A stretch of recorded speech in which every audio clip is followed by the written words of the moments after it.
இதயம் 5. தன் முகத்தில் விழிக்காதே என்று சொல்லிவிட்டு வந்த பிறகு பல நாட்கள் சக்தி கார்த்திக்கை பார்க்கவே இல்லை.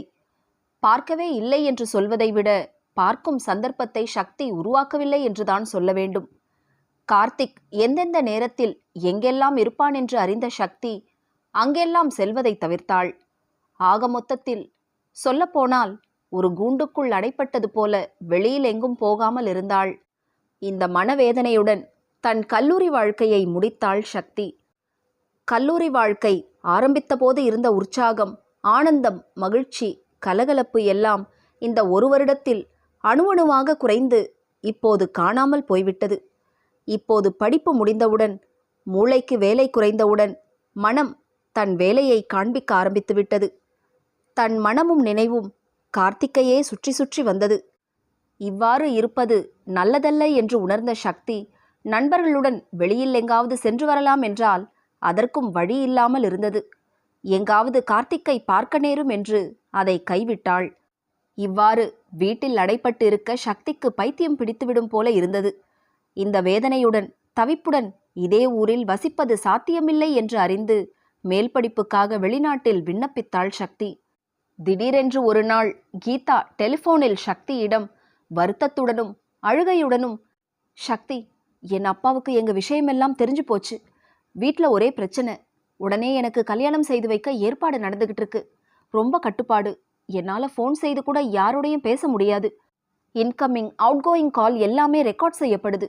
இப்போ அம்மா கூட வெளியில் ஷாப்பிங் வந்த இடத்துல ஒரு பெண்கிட்ட இருந்து மொபைல் வாங்கி உன்கிட்ட பேசுகிறேன். வெற்றிக்கு இது பற்றி ஒன்றுமே தெரியாது. வெற்றியுடன் இல்லாத வாழ்க்கையை என்னால் நினைச்சு கூட பார்க்க முடியாது. அப்படி ஒரு நிலை வந்தால் நான் என் உயிரையே விட்டுடுவேன் என்று உணர்ச்சி பொங்க அழாத குறையாக சொல்லிக் கொண்டிருந்தாள். சக்திக்கு மிகவும் வருத்தமாக இருந்தது. எல்லோருக்கும் தலைமேல் எழுத்து என்று ஒன்று உண்டு என்று எண்ணி, சி, பைத்திய மாதிரி உளராதே. உன் வாழ்க்கை உன் வெற்றியுடன் தான். நீங்க 2 பேரும் உறுதியா இருந்தா யாராலும் உங்களை பிரிக்க முடியாது. கவலைப்படாதே. நான் உடனே வெற்றியை பார்த்து தேவையான ஏற்பாடுகளை செய்கிறேன் என்று ஆவேசமாக கூறி கீதாவை தேற்றினாள் சக்தி. தன் காதல்தான் இப்படி அரைகுறையாக முடிந்துவிட்டது. தன் தோழியின் காதலாவது ஜெயிக்க வேண்டும் என்று உடனே வெற்றிக்கு ஃபோன் செய்து விஷயத்தை சொல்லிவிட்டு அவனை நேரில் சந்திக்க சென்றாள் சக்தி. அங்கு சென்றவுடன் சடன் பிரேக் போட்டது போல நின்றுவிட்டாள். கார்த்திக்கும் வெற்றியும் தீவிரமாக பேசிக்கொண்டிருந்தனர். இத்தனை நாட்களாய் யாரை பார்க்கக்கூடாது என்று தனக்குத்தானே பல கட்டுப்பாடுகள் போட்டுக்கொண்டு அடைந்து கிடந்தாளோ, அவனை பார்த்ததும் செயலற்று அருகிலிருந்த சுவற்றை பற்றியவாறு அசையாமல் நின்றுவிட்டாள். அவள் பார்வை கார்த்திக்கின் முகத்தில் நிலைத்து நின்றது. தற்செயலாக தலை திருப்பிய கார்த்திக் அங்கு சக்தியை கண்டதும் அவன் முகத்தில் சிறு புன்னகை ஓடியது. கீதாவிடமிருந்து எந்த தகவலும் வராததால் சக்தியை பார்த்ததும் பதற்றத்துடன் சக்தியின் அருகில் வந்து என்ன நடந்தது என்று படபடப்புடன் கேட்டான் வெற்றி. அவன் என்ன கேட்கிறான் என்பதே புரியாதது போல் மலங்க விழித்தாள். பொறுமை இழந்து வெற்றி மறுபடியும் கேட்கையில் தன் நெற்றியை அழுத்தி தேய்த்து கொண்டு பேச வாய் வராமல் தண்ணீர் என்று செய்கையில் கேட்டாள். வெற்றி தண்ணீர் கொண்டு வர உள்ளே சென்றவுடன் சக்தியின் தோளை தொட்டு என்ன ஆயிற்று என்று வினவினான் கார்த்திக். அவன் தொட்டவுடன் முகத்தை சுளித்து அவன் கையை தட்டிவிட்டு ஒரு அடி தள்ளி நின்றாள். வெற்றி தண்ணீருடன் வந்தவுடன் அதை வாங்கி பருகிவிட்டு கீதா தன்னிடம் சொன்னதை அனைத்தும் ஒன்றுவிடாமல் மெதுவாக கூறினாள். கீதா தன்னுடைய வாழ்க்கை வெற்றியுடன் இல்லாவிட்டால் உயிரை விட்டுவிடுவதாக கூறினாள் என்பதை கூடுதல் அழுத்தத்துடன் சொல்லி ஓரக்கண்ணால் கார்த்திக்கை பார்த்தாள் சக்தி. அதை கேட்டவுடன் வெற்றி அதிர்ச்சியில் பக்கத்தில் இருந்த இருக்கையில் அமர்ந்தான். ஒரு சில வினாடிகள் அமைதி நிலவியது. அந்த அமைதியை கலைத்தது சக்திதான். என்ன வெற்றி, நீயே இப்படி இடிஞ்சு போய் உட்கார்ந்துட்டா எப்படி? கீதாவை நினைச்சுப்பார். அங்கு அவ்வளவு கட்டுப்பாடு, பிரச்சனையோட எவ்வளவு கஷ்டப்பட்டுக்கிட்டு இருப்பா என்று நிதானமாக கூறினாள். மறுபடியும் அங்கு அமைதி நிலவியது. எனக்கென்னமோ நீ நேரில் போய் கீதாவோட அப்பா கிட்ட தைரியமா பேசுறது நல்லதுன்னு தோணுது என்று கார்த்திக் நிதானமாக கூறினான். அதை கேட்டு எரிச்சலுற்று சக்தி, லூசு மாதிரி உளராதே. எனக்கு கீதாவுடைய அப்பா பற்றி நல்லா தெரியும். அவருக்கு ஆள் பலம், அரசியல் பலம் 2ம் உண்டு. உன் யோசனையை கேட்டு செயலில் இறங்கினா அனாவசியமாக உயிர் பலிதான் நடக்கும். முடிஞ்சா உருப்படியாக ஏதாவது யோசனை சொல்லு. இல்லைன்னா வாயை மூடிக்கிட்டு இரு. அதுவும் முடியலன்னா உன் வீட்டில் போய் என்று முழுசாக முடிக்க முடியாமல் நிறுத்தினாள். அவள் பேச பேச கார்த்திக்கின் முகம் மாற வாயை மூடிக்கொண்டாள். 3 பேரும் பலத்த சர்ச்சைக்கு பின் கீதா திருமணம் நிச்சயமான அதே நாளில் திருப்பதியில் வெற்றி கீதா திருமணம் என்று முடிவு செய்யப்பட்டது. இதை மிகவும் ரகசியமாக நடத்த வேண்டும் என்று தீர்மானிக்கப்பட்டது. அதுவரை கீதாவை தொடர்பு கொள்ளக்கூடாது. யாருக்கும் எந்த சந்தேகமும் வராமல் பார்த்து கொள்ள வேண்டும். வெற்றி, நீயும் வெளியில் எங்கேயும் வரவேணா. எல்லா ஏற்பாடுகளையும் நானும் சக்தியும் பார்த்துக்கிறோம். இன்னும் 2 நாள் தான் இருக்கு, நிறைய வேலை இருக்கு என்று சக்தியை பார்த்து சிரித்தபடி கூறினான். இப்போ எதுக்கு இந்த சிரிப்பு? இங்க என்ன வேடிக்கையா நடக்குது என்று எண்ணியபடி முகத்தை வேறுபுறம் திருப்பிக் கொண்டாள் சக்தி. அனைத்தையும் பேசி முடித்தவுடன் சக்தி கிளம்புகையில் கார்த்திக், வா சக்தி, நான் உன்னை டிராப் செய்கிறேன் என்று சிரிப்புடன் கூறினான். கார்த்திக்கை ஆழமாக பார்த்து பெருமூச்சு விட்டு அந்த பக்கம் வந்த ஆட்டோவை அழைத்து அதில் ஏறிக்கொள்ள கார்த்திக் ஒற்றை புருவத்தை உயர்த்தி அவளை கூர்ந்து நோக்கினான். ஆட்டோ புறப்படுகையில் அதன் அருகில் வந்து, நாளைக்கு நிறைய வேலை இருக்கு, அதனால காலையில் 10 மணிக்கு ரெடியாரு, டி நகர் போகிறோம், நான் வந்து அழைச்சிட்டு போகிறேன் என்று சொல்லிக் கொண்டிருந்தான் கார்த்திக். நாளைக்கு காலையில் என்னை டி நகர் ஜிஆர்டியில் விட முடியுமா என்று ஆட்டோ டிரைவரிடம் சக்தி கேட்டாள். சரிம்மா என்று ஆட்டோ டிரைவர் சொல்ல சக்தி கார்த்திக்கை திரும்பி பார்த்து ஆட்டோ டிரைவரிடம் தன் வீட்டு விலாசத்தை சொல்லி போகச் சொன்னாள். அடுத்த நாள் காலையில் சக்தி ஜிஆர்டியின் முன் கார்த்திக்குக்காக காத்து கொண்டிருந்தாள். கார்த்திக் இடது கையால் தன் பைக் சாவியை சுழற்றியவாறும் மறு கையை தன் பேண்ட் பாக்கெட்டுள் விட்டபடி ஸ்டைலாக வந்து கொண்டிருந்தான். இவன் என்ன மாதிரி ஆள்? இவனால எப்படி இவ்வளவு சந்தோஷமாகவும் உற்சாகமாகவும் இருக்க முடியுது? எனக்குள்ள இருக்க வலியும் வேதனையும் அணு அளவு கூடவா இவனுக்கு இருக்காது? இவன் நடவடிக்கைகளை பார்த்தால் அப்படி ஏதும் வேதனைப்படுவது போல தெரியலையே என நினைக்கையில் அவள் அருகில் 2 இளம்பெண்கள் கார்த்திக்கை பார்த்து ஏதோ தங்களுக்குள் கிசுகிசுத்து சிரித்துவிட்டு சென்றனர். இது வேற, இவன் என்னை நினைச்சு பார்க்கறதே அரிதான விஷயம். இதுல எங்கிருந்து உருக போறான்? ச்சே, என்ன மாதிரி ஆள்கிட்ட போய் மாட்டிக்கிட்ட என்று அவள் மனம் பதறியது. கார்த்திக் சக்தி முன் நின்று, என்ன அப்படி பார்த்துக்கிட்டு இருக்க? நம்ம ஆளு எவ்வளவு ஸ்மார்ட்னு நினைச்சு பார்த்துக்கிட்டு இருக்கியா என்று கேட்டு அவள் கன்னத்தில் லேசாக ஒரு விரலால் தட்டினான். அவனது செயலால் குழம்பி அங்கேயே நின்றுவிட்டாள். திரும்பி பார்த்து என்ன என்று கார்த்திக் கண்களால் கேட்க ஒன்றுமில்லை என்பது போல தலையை ஆட்டி அவனை தொடர்ந்தாள். நேராக திருமாங்கல்யம் இருக்கும் இடம் நோக்கி சென்றார்கள். இருவரும் ஒவ்வொன்றாக எடுத்து பார்க்க கடைசி பந்தி இவர்கள் இருவரையும் ஒரு மாதிரி பார்த்து, என்ன தம்பி, பெரியவங்க யாரும் வரலையா? உங்க குடும்ப வழக்கம் சொல்லுங்க, நான் அதற்கு தகுந்த மாதிரி எடுத்து கொடுக்கிறேன் என்று அவர் கூறினார். சக்தி கார்த்திக் இருவரும் ஒருவரை ஒருவர் பார்த்து விழிக்க அதை பார்த்து அவர் சிரித்தார். கார்த்திக், ஓடிப்போய் கல்யாணம் கட்டிக்க போறோம் என்று கண் சிமிட்டி கூற அவர் உரக்கவே சிரித்தார். சும்மா இரு கார்த்திக், எப்போ பார்த்தாலும் உனக்கு விளையாட்டு. எங்கள் நண்பர்களுக்குத்தான் கல்யாணம், எங்களுக்கு ஒன்றும் இல்லை. அதனால நீங்களே ஒரு தாலியை எடுத்து கொடுங்க என்று சக்தி சொல்ல அவர்கள் அருகில் தாலியை வாங்கி கொண்டிருந்தவர் அதை கேட்டு நகைத்தார். அவர் கொடுத்த தாலியை வாங்கி கொண்டு பணத்தை கட்டுமாறு சொல்லிவிட்டு அருகிலுள்ள நகைகளை பார்க்க எழுந்து செல்லும்போது, எப்போதான் பெண்கள் பணத்தை கட்டியிருக்கிறீர்கள் என்று கார்த்திக் கேலி கேலியாக கூறினான். நின்று அவன் முகத்தை நேராக பார்த்து, இதே டயலாகை எத்தனை யுகங்களாக சொல்வதாக உத்தேசம்? கொஞ்சம் மாற்றி ஏதாவது இருந்தால் சொல்லுங்கள். அப்புறம் தாலியை வாங்க வேண்டியது ஆண் வீட்டு பக்கம், அதனால் உங்கள் நண்பனுக்கு நீங்கள்தான் வாங்க வேண்டும் என்று சொல்லிவிட்டு அங்கிருந்து நகர்ந்தாள். அதை கேட்டு கார்த்திக்கும் அந்த கடையாளும் சிரிக்க, கார்த்திக் அவர் காதில் ஏதோ சிரித்தபடியே சொல்ல அவரும் சிரித்தபடியே தலையை ஆட்டினார். இவை அனைத்தையும் சற்று தூரத்திலிருந்து பார்த்து கொண்டிருந்த சக்திக்கு தன்னையும் அறியாமல் அவள் உதடு விரிந்தது. சக்திக்குள் ஏதோ சொல்ல முடியாத ஓர் உணர்வது. அமைதியாக இருந்தாள். பிறகு பட்டுப்புடவை எடுக்க நல்லிக்கு சென்றனர். அவள் தோளை தொட்டு, உனக்கு பிடித்ததை எடு சக்தி என கார்த்திக் சக்தியின் முகத்தை பார்த்து கூறினான். அப்போதும் சக்தி அசையாமல் இருக்க அவளது கையை பற்றி அழுத்தினான் கார்த்திக். சக்தி கார்த்திக்கின் முகத்தை ஏறிட்டு பார்க்க சக்தியின் கண்கள் கண்ணீரால் பளபளத்தது. தன் கண்ணீரை கட்டுப்படுத்த தன் உதட்டை அழுத்தி கடிக்க அவள் உதட்டில் லேசாக இரத்தம் கசிந்தது. சுற்றி ஒரு முறை பார்த்துவிட்டு, ஷ், என்ன சக்தி, யாராவது பார்த்தால் தப்பாக நினைப்பார்கள் என்று சொல்லி அவள் கையை ஆதரவாக தடவி அவளை ஒரு இருக்கையில் அமர வைத்து அவனே எல்லாவற்றையும் தேர்ந்தெடுத்தான். கீதாவின் வீட்டில் ஆட்கள் நிறைய பேர் இருப்பார்கள் என்று நினைத்து அடுத்த நாள் இரவில் சக்தி கீதாவை கல்யாண மண்டபத்திலிருந்து எப்படி மீட்டு வருவது என்று தீர்மானிக்கப்பட்டது. அங்கிருந்த பஸ்ஸில் திருப்பதி போவதென முடிவு செய்தார்கள். சக்தி தன் வீட்டில் தோழிக்கு திருமணம் என்று சொல்லிவிட்டு கிளம்பினாள். திட்டத்தின்படி நள்ளிரவுக்கு மேல் சக்தி திருமண மண்டபத்தை அடைந்து கீதாவின் அறைக்குள் மெதுவாக சென்றாள். அங்கு கீதா தன் தலையை தன் முழங்கால் மீது வைத்துக்கொண்டு கண்ணீர் சிந்திக் கொண்டிருந்தாள். சக்தி, கீதா என்று மெதுவாக அழைக்க தலையை உயர்த்தி பார்த்த கீதா சக்தியை பார்த்ததும் ஓடி வந்து கட்டிக்கொண்டு இன்னும் கண்ணீர் வடித்தாள். அவளை அணைத்து அவள் தலையை லேசாக தடவி, இப்ப அழுகையை நிறுத்து, வெற்றி வெளியில காத்து கொண்டிருக்கிறான், நாம இங்கிருந்து சீக்கிரம் போக வேணும், இந்தா இந்த சல்வாரை அணிந்து கொண்டு வா, போவோம் என்று அவசர அவசரமாக சொன்னாள் சக்தி. உடனே துணியை மாற்றிக்கொண்டு அங்கிருந்து கிளம்பினர். முதலில் கீதாவை போகச் சொல்லிவிட்டு சற்று இடைவெளி விட்டு சக்தி அவளை பின்தொடர்ந்தாள்.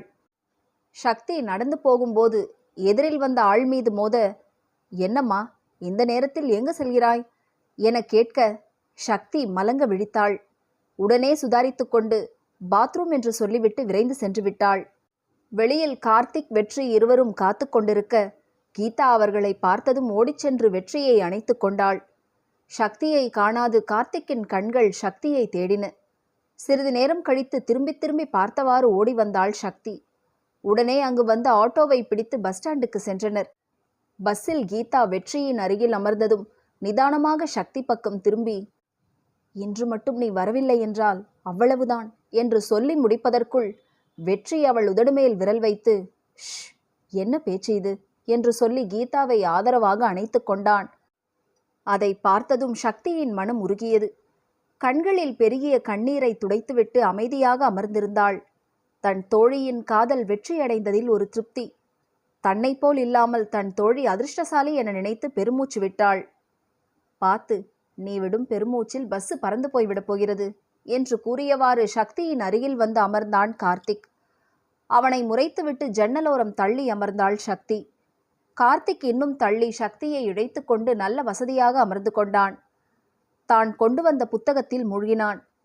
முன்னிருக்கையில் கீதாவின் தலையை தன் தோளில் சாய்த்து கொண்டு கீதாவை ஆறுதல் படுத்தினான் வெற்றி. அதை பார்த்து லேசாக சிரித்து பிறகு தன் விழியை உயர்த்தி கார்த்திக்கை பார்த்து பின் ஜன்னல் பக்கம் தலையை திருப்பிக் கொண்டாள் சக்தி. மௌனமாக சென்று கொண்டிருந்தது அந்த பயணம். கார்த்திக் புத்தகம் படிப்பது போல பாவனை செய்து கொண்டு சக்தியை ஓரக்கண்ணால் பார்த்தான். சக்தி தன் இரு கைகளில் உள்ள அனைத்து விரல்களையும் மாற்றி மாற்றி வேகமாக நீவி விட்டு கொண்டிருந்தாள். பார்த்து, விரல்கள் உடைந்துவிடப் போகிறது என்று கேலியாக சொல்லிவிட்டு அவள் கைகளை எடுத்து மெல்ல வருடினான். சக்தி தன் கையை அவனிடமிருந்து உருவிக்கொண்டாள். இருவரின் உதட்டில் சிறு புன்னகை ஓடியது. பஸ் விரைந்து செல்ல செல்ல சில்லென்ற காற்று முகத்தில் அடிக்க கண்களை மூடிக்கொண்டு பரவசமாக உணர்ந்தாள் சக்தி. சிறிது நேரத்தில் மழை தூர அவள் உடம்பு சிலிர்த்தது. ஜன்னலை மூட எண்ணி அதை இழுக்க அதை அவளால் மூட முடியவில்லை. தன் பலம் கொண்ட மட்டும் அதை இழுக்க அப்போதும் மூட முடியவில்லை. திரும்பி கார்த்திக்கை பரிதாபமாக பார்க்க கார்த்திக் தன் சிரிப்பை அடக்கிக் கொண்டு அமைதியாக இருந்தான்.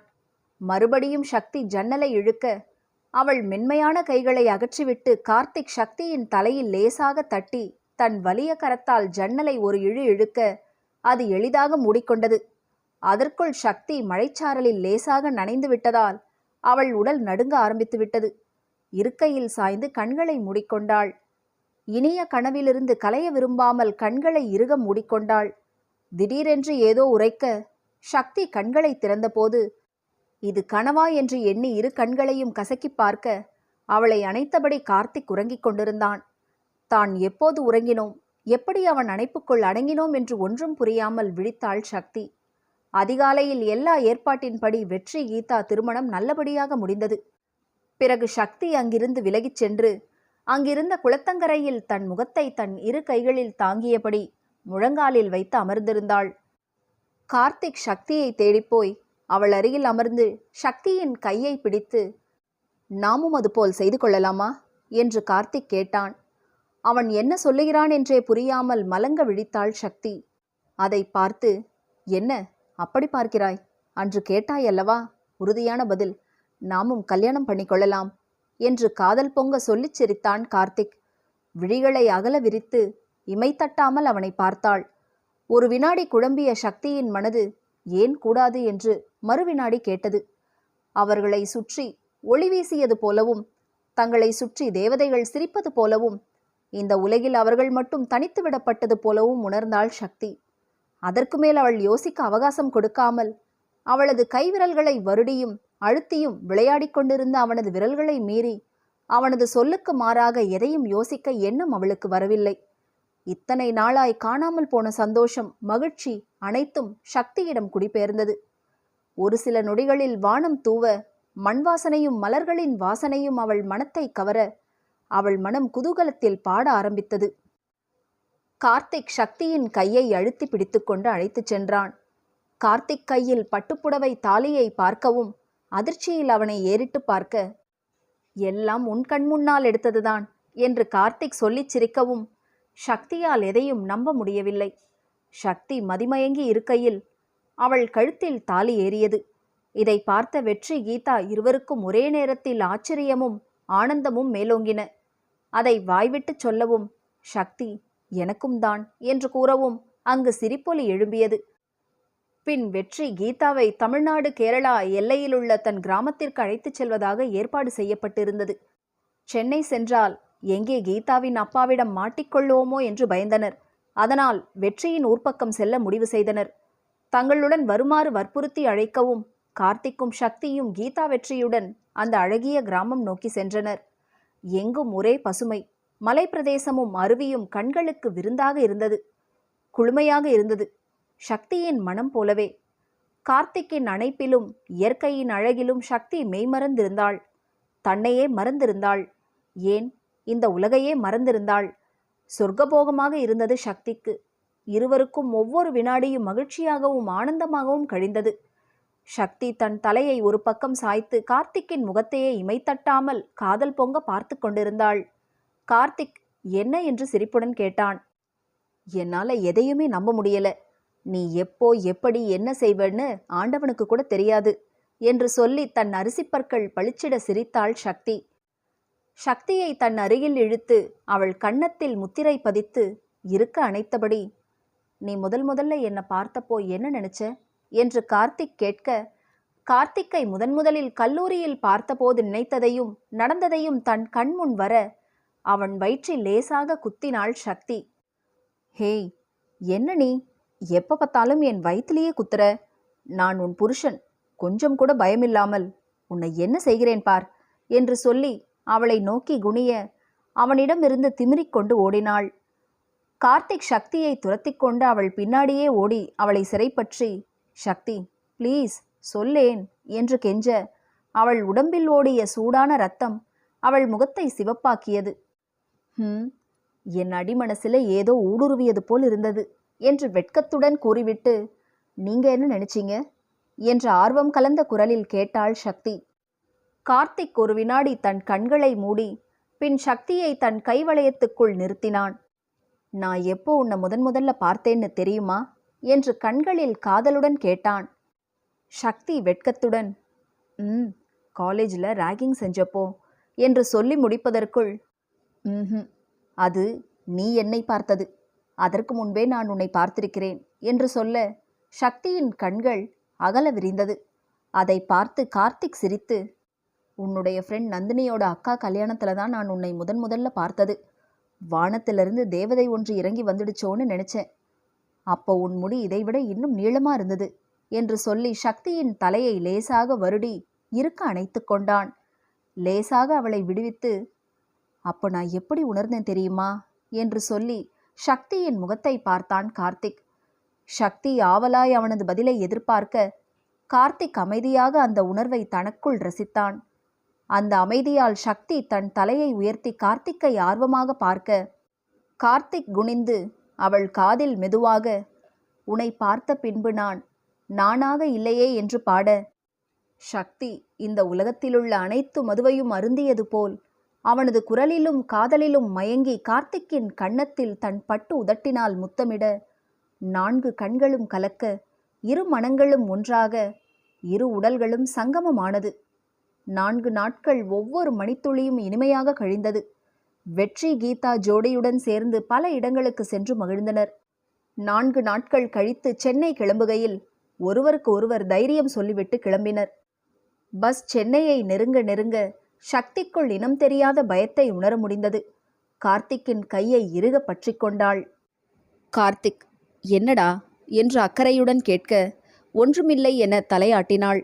அவள் கைப்பிடி இறுக கார்த்திக் சக்தியின் முகத்தை ஒரு விரலால் உயர்த்தி, பயமா இருக்கா என்று கேட்க, சக்தி ஆம் என தலையை ஆட்டி, எங்க அம்மா ஒன்றும் சொல்ல மாட்டாங்க, ஆனா உங்க அம்மா என்று இழுக்கையில் சக்தியை அவன் தோளுடன் அணைத்து, எதுக்கு தேவையில்லாமல் பயப்படுற? இன்னும் 1 மாசத்துல மித்ராவோட கல்யாணம். அதுக்கு பிறகு நமக்கு எந்த இடையூறும் இல்லை. தேவையில்லாமல் மனசு போட்டு குழப்பிக்கொள்ளாத என சொல்லி தைரியம் ஊட்டினான் கார்த்திக். சென்னையை அடைந்ததும் இருவரும் பிரிய மனமில்லாமல் திரும்பி எப்போ பார்க்கலாம் என கார்த்திக் கேட்க சக்திக்கு சிரிப்பு வந்தது. என்ன என்று கார்த்திக் கேட்க, காதலர்கள் தான் இப்படி கேட்பாங்க, நாம கணவன் மனைவி, ஞாபகம் இருக்கட்டும் என்று சொல்லி சிரித்தாள் சக்தி. அடடா, அப்படியா? எனக்கு தெரியாதே, எப்போலேந்து என்று கேலி செய்து அவனும் சிரித்தான். மித்ராவோட கல்யாணம் திருச்சியில், அதனால நாங்கள் சீக்கிரமாகவே திருச்சி கிளம்பி போயிடுவோம். அவள் கல்யாணம் முடிஞ்சதும் தான் திரும்பி வருவோம். அதனால தான் கேட்குறேன், எப்போ பார்க்கலாம் என்று குரலில் ஏக்கத்தை கூட்டி கேட்டான்.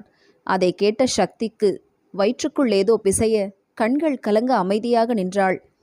என்ன சக்தி இது, சின்ன பிள்ளை மாதிரி, கண்ணு முதல்ல தொட என்று கொஞ்சம் மெதுவாக கார்த்திக் சொல்ல சக்தி தன் கண்களை துடைத்து கொண்டாள்.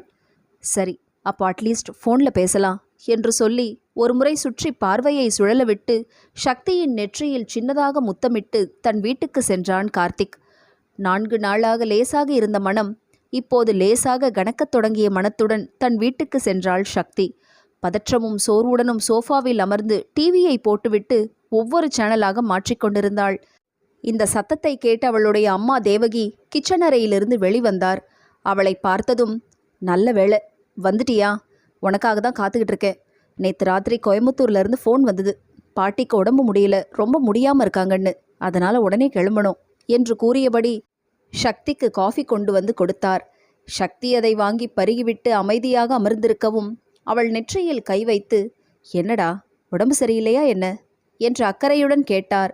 ஒன்றுமில்லை என தலையை ஆட்டி, அசதியா இருக்குமா என்று கண்மூடி அவர் மடியில் தன் தலையை வைத்து படுத்துக்கொண்டாள்.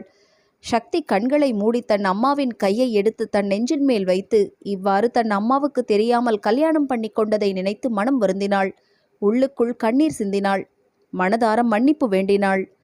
உன் ஃப்ரெண்டோட கல்யாணம் நல்லபடியாக முடிஞ்சுதா என்றவர் கேட்க சக்தி கண்களை மூடியபடியே என்று மட்டும் சொன்னாள். அவள் முகத்தை கூர்ந்து பார்த்து, என்னமோ சரியில்லை, கொஞ்ச நாளாவே ஒரு மாதிரியா இருக்கா, என்ன பிரச்சனையோ என்று நினைத்தபடி பெருமூச்சு விட்டார். அவள் தம்பி ஸ்ரீதர் 3 ரயில் டிக்கெட்டுடன் வரவும் உடனே கிளம்பி கோயம்புத்தூர் சென்றனர். போவதற்கு முன் கார்த்திக்கிடம் சொல்ல முயற்சி செய்து முடியாமல் வேதனையுடன் கிளம்பிச் சென்றாள். போகும் வழியில் கோவிலுக்கு சென்று கடவுளை வேண்டி பிறகு செல்வோம் என்று தேவகி கூற சக்தி தலையை ஆட்டினாள். கோயிலில் கடவுளை வேண்டி நிற்கையில் அங்கு கார்த்திக்கின் அம்மா வந்தார். அவர்களை பார்த்ததும் சக்தியின் மனம் பதறியது. சின்னதாக ஒரு சிரிப்பை சிந்திவிட்டு அமைதியாக இருந்தாள். தேவகிதான் அவருடன் பேசினார். என்னங்க, கல்யாண வேலையெல்லாம் எப்படி நடந்துகிட்டு இருக்கு என்று கேட்க சக்தி கல்யாணம் என்ற வார்த்தையை கேட்டவுடன் எச்சிலை விழுங்கினாள். பார்வதி, தலைக்கு மேலே நிறைய வேலை இருக்கு, கொஞ்சம் பதட்டமா இருக்கு, கல்யாணம்னா சும்மாவா என்று சொல்ல அவர் கண் சக்தியின் கையில் உள்ள பையை பார்த்ததும் நீங்க என்று இழுத்தார். தேவகி, என் அம்மாவுக்கு கொஞ்சம் உடம்பு முடியலங்க, அதனால ஊருக்கு கிளம்புறோம், ரயிலுக்கு நேரம் ஆகுது, நாங்கள் வரோம் என்று விட்டு கிளம்பி சென்றனர். என்ன பார்வதி, எப்படி இருக்கீங்க, கல்யாண பெண் எப்படி இருக்கா என்று கேட்டபடி ஒரு பெண்மணி வந்தார். அவரை பார்த்ததும் பார்வதி, நல்லா இருக்கேன், மித்ரா நல்லா இருக்கா, நீங்கள் எப்படி, உங்கள் பையன் கல்யாண வேலை எப்படி போய்கிட்டு இருக்கு என்று கேட்டார். அது நடந்துக்கிட்டு தான் இருக்கு. ஆமாம், யார் அவங்க என்று அந்த பெண்மணி கேட்க, அவங்க என் வீட்டு பக்கத்தில் இருக்கிறவங்க, ரொம்ப நல்லவங்க, அந்த பொண்ணு ரொம்ப அமைதியான பொண்ணு, ஏன் கேட்குறீங்க என்று சிரித்தபடி பார்வதி கேட்டார். ஓ அப்படியா, என்ன உங்கள் பொண்ணு கல்யாணத்தோடு சேர்த்து உங்கள் பையன் கல்யாணமும் வைக்க போகிறீங்களா என்று கேலியாக சிரித்தபடி அந்த பெண்மணி கேட்க பார்வதி புருவத்தை சுருக்கி, என்ன சொல்கிறீங்க, எனக்கு ஒன்றும் புரியலையே என்று பதற்றத்துடன் கேட்டார். ஒரு வினாடி விழித்துவிட்டு, போன வாரம் நாங்கள் என் பையன் கல்யாணத்துக்கு தாலி வாங்க போகும்போது அங்கே கார்த்திக் இந்த பொண்ணோட வந்து தாலி வாங்கினா என்று மெதுவாக கூறினார். அதை கேட்டவுடன் மயங்கி விழுந்தார் பார்வதி. பார்வதியை தாங்கியபடி அவர் வீட்டுக்கு அழைத்துச் சென்றார் அந்த பெண்மணி. இதை பற்றி யாரிடமும் சொல்ல வேண்டாம் என்று வேண்டி கேட்டுக்கொண்டார் பார்வதி. அதற்கு அந்த பெண்மணி, கவலைப்படாதீங்க, நான் யார்கிட்டையும் சொல்ல மாட்டேன், எனக்கும் பிள்ளைங்க இருக்காங்க, என்னால் புரிஞ்சுக்க முடியும் என்று சொல்லி பார்வதியை தேற்றினார். பார்வதியை பார்த்ததும் மித்ரா பதறிக்கொண்டு ஓடி வந்தாள். என்ன என்று கேட்டதற்கு, லேசா ரத்த அழுத்தம் என்று சொல்லிவிட்டு படுத்துக்கொண்டார். சக்தி அவள் பாட்டி வீட்டிற்கு சென்ற பிறகு சக்திக்கு ஒரு புறம் அம்மாவிடம் தன் கல்யாணத்தை மறைத்ததை நினைத்து மனவேதனை, ஒரு புறம் பாட்டியின் உடல்நிலை, இன்னொரு புறம் கார்த்திக்கின் நினைவு எல்லாம் சேர்த்து அவளை பாடாய் படுத்தி கொண்டிருந்தது. ஒரு நாள் அவளின் தவிப்பை பார்த்த தேவகி, நானும் பார்த்துக்கிட்டே இருக்கேன், கொஞ்ச நாளா ஏன் இப்படி தவிச்சுக்கிட்டே இருக்க, என்னடா ஏதாவது பிரச்சனையா, எதுவா இருந்தாலும் அம்மா கிட்ட சொல்லு என்று அவளுடைய தலையை ஆதரவாக தடவியபடி கேட்டார். சொல்லிவிடலாமா என்று எண்ணி வாய் திறக்க அவளுக்கு வார்த்தை வரவில்லை. அவள் திணறுகையில், என்னடா என்று மறுபடியும் பரிவுடன் கேட்டார். சக்திக்கு கண்கள் கரித்து கொண்டு வந்தது. இல்லை, இப்போது எதுவும் சொல்ல வேண்டாம், இன்னும் கொஞ்ச நாள் கழித்து சொல்லலாம் என்று எண்ணி அமைதியாக இருந்துவிட்டாள். தேவகியும், இப்போ எதுவும் தொல்லை செய்ய வேண்டாம், சொல்ல வேண்டியதுன்னு அவளே சொல்லுவா, இதுக்கு மேலே ஏதாவது கேட்டா அழுதுடுவாளோ என்று எண்ணி விட்டுவிட்டார். தன் தாய் மறுபடியும் அவளிடம் வந்து இவ்வாறு கேட்க இடம் கொடுக்க கூடாது என்று எண்ணி அவள் பாட்டியை கவனிப்பதில் தன் கவனத்தை செலுத்தினாள். அக்கம் பக்கத்தில் உள்ள சிறு பெண்களை அழைத்து பாட்டு சொல்லிக் கொடுப்பதும் தன் பாட்டிக்கு புத்தகம் படிப்பதுமாக நாட்கள் சில ஓடின. ஒரு நாள் காலையில் தலை சுற்றவும் நிலை கொள்ளாமல் அருகிலிருந்த இருக்கையை பிடித்து கொண்டு அந்த நாற்காலியில் அமர்ந்தாள். மண்டைக்குள் ஸ்விட்ச் போட்டது போல ஒன்று உரைக்க எழுந்து ஆளுயர கண்ணாடி முன் நின்று தன்னை பார்க்கையில் தன் கை தன்னிச்சையாக அவள் வயிற்றை தொட்டு பார்த்து பிடித்து கொண்டது. அடுத்த நாள் தன் அம்மாவிடம், ஒரு முக்கியமான காலேஜ் அப்ளிகேஷன் அப்ளை பண்ணணும், அதனால் நான் உடனே சென்னை கிளம்புறேன், நீங்கள் இன்னும் கொஞ்ச நாள் இருந்து பாட்டியை கவனிச்சுக்கோங்க என்று சொல்லிவிட்டு கிளம்பினாள் சக்தி. ஜாக்கிரதையா இருமா, இன்னும் ஒரு வாரத்தில் நானும் ஸ்ரீதரும் வந்துடுவோம் என்று அவளை வழி அனுப்பி வைத்தார் தேவகி. சக்தி சென்னை வந்து சேர்ந்ததும் முதல் வேலையாக தான் கருத்தரித்துள்ளதை உறுதிப்படுத்தி கொள்ள ஒரு பெண் டாக்டரை பார்த்தாள். அவள் கருவுற்ற தன்மையை ஊர்ஜிதம் செய்தார் அந்த டாக்டர். அதை கேட்ட வினாடியில் அவள் முகம் பூவாய் மலர்ந்தது. தன் உடம்பு சிலிர்க்க சொல்ல முடியாத அளவுக்கு சந்தோஷமடைந்தாள். குட்டி கார்த்திக் அல்லது குட்டி சக்தி என்று மனது கற்பனையில் ஆழ்ந்து பரவசமடைந்தது. மனது பூராவும் மகிழ்ச்சியும் கண்களில் கனவுகளையும் சுமந்து கொண்டு வெளியில் வந்தாள். இதை உடனே கார்த்திக்கிடம் சொல்ல மனம் துடித்தது. வெளியில் வந்து கார்த்திக்கிற்கு ஃபோன் செய்ய அது எங்கேஜ்டாக இருந்தது. பொறுமையற்று நகத்தை கடித்தபடி அமர்ந்திருந்தாள். மறுபடியும் ஃபோன் செய்ய மறுபடியும் அது எங்கேஜ்டாக இருக்க கார்த்திக்கின் வீட்டு நம்பருக்கு ஃபோன் செய்ய ஒரு இனிய பெண் குரல் கேட்டது. மித்ராவாக இருக்கும். மித்ராவின் திருமணம் முடிந்து 4 நாட்கள் ஆகின்றன. இனி எந்த ஒரு பிரச்சனையும் இருக்காது என்று எண்ணி, வாழ்த்துக்கள் மித்ரா என்று குரலில் மகிழ்ச்சி பொங்க கூறினாள் சக்தி. நான் மித்ரா இல்லை, பாவனா. மித்ரா கோயிலுக்கு போயிருக்கா, நீங்க யாரு, அவ வந்தா சொல்றேன் என்று தேன் கலந்த குரலில் ஒலித்தது பாவனாவின் குரல். ஓ அப்படியா, கார்த்திக் இருக்காரா, நான் அவர்கிட்ட கொஞ்சம் பேசணும் என்று தயங்கி தயங்கி கேட்டாள் சக்தி. எல்லாம் என் நேரம், என் புருஷன்கிட்ட பேச மற்றவங்களோட இப்படி அனுமதி கேட்க வேண்டியிருக்கு, பரவாயில்லை, இன்னும் கொஞ்ச நாள் தானே என்று தனக்குத்தானே சொல்லிக்கொண்டாள். இந்த விஷயத்தை சொல்லும்போது கார்த்திக்கின் முகம் எப்படி இருக்கும் என்று காண மிகவும் ஆவலாக இருந்தது. இதை இப்போது ஃபோனில் சொல்ல வேண்டாம், நேரில் வரச் சொல்லி பிறகு இன்ப அதிர்ச்சி கொடுக்கலாம் என்று மனம் ஏதேதோ எண்ணிக்கொண்டு கும்மாளம் போட்டது. அவள் மனம் கற்பனையில் ஆழ்ந்திருக்க, இதற்கிடையில் தன் காதில் விழுந்த அரைகுறை வார்த்தைகள் தன் நெற்றிப்பொட்டில் அடிக்க, என்ன சொன்னீங்க என்றாள் கலக்கத்துடன் சக்தி. நான் கார்த்திக்கோட மனைவி, அவர் குளிச்சுக்கிட்டு இருக்காரு, என்கிட்ட சொல்லுங்க, அவர் வந்ததும் அவர்கிட்ட சொல்றேன் என்று கணீர் குரலில் சொன்னாள் பாவனா. சக்தியின் தலையில் இடி விழுந்தது போல் உணர்ந்தாள். இல்லை, இருக்காது, யாரோ என்னிடம் விளையாடுகிறார்கள். ஆனால் யாரோ என்னிடம் ஏன் விளையாட வேண்டும்? ஒருவேளை இது உண்மையாக இருக்குமோ? ச்ச, கார்த்திக் இது மாதிரியெல்லாம் செய்ய மாட்டான். இப்படி பல கேள்விகள் தன் மண்டைக்குள். இவ்வாறு மண்டையை போட்டு முட்டிக்கொள்வதை விட கார்த்திக்கிடம் பேசி தெரிந்து கொள்ளலாம் என்று எண்ணி மறுபடியும் அவனது செல்போனுக்கு முயற்சி பண்ண இந்த முறை ரிங் போனது. கார்த்திக்கின் குரல் கேட்டதும், கார்த்திக், நான் சக்தி என்று மெதுவாக கூறுகையில் இணைப்பு துண்டிக்கப்பட்டது. ஒரு நொடி ஸ்தம்பித்தவள் மறுபடியும் கை நடுங்க டயல் செய்தாள். ஆனால் அதில் யாரும் பதிலளிக்காததால் சோர்வுற்று அங்குள்ள சுவரில் சாய்ந்து கண்களை மூடியபடி நின்றாள் சக்தி. என்ன நடக்கிறது என்று ஒன்றும் புரியவில்லை. கண்ணை கட்டி காட்டில் விட்டது போல் இருந்தது. வேதனையுடன் வீட்டை நோக்கி நடந்தாள். சற்று தூரம் சென்றவுடன் எங்கிருந்தோ கார்த்திக்கின் குரல் கேட்டது. நிலை கொள்ளாமல் ஆர்வத்துடன் திரும்பி பார்த்த சக்தியின் கண்களில் கார்த்திக் அவனது செல்போனில் பேசிக்கொண்டு ஒரு கடைக்குள் நுழைவது தெரிந்தது. ஒரு வினாடி சக்தியின் கண்களில் ஒளி பிறந்தது. உடனே அந்த கடைக்குள் நுழைந்து கார்த்திக்கை தேடினாள். இந்த ஆடியோ நாவல் சேனல் உங்களுக்கு பிடிச்சிருந்தா லைக் பண்ணுங்க, கமெண்ட் பண்ணுங்க, ஷேர் பண்ணுங்க. அப்படியே பக்கத்தில் இருக்க பெல் ஐக்கானை ப்ரெஸ் பண்ணி சப்ஸ்கிரைப் பண்ணிக்கோங்க. நன்றி.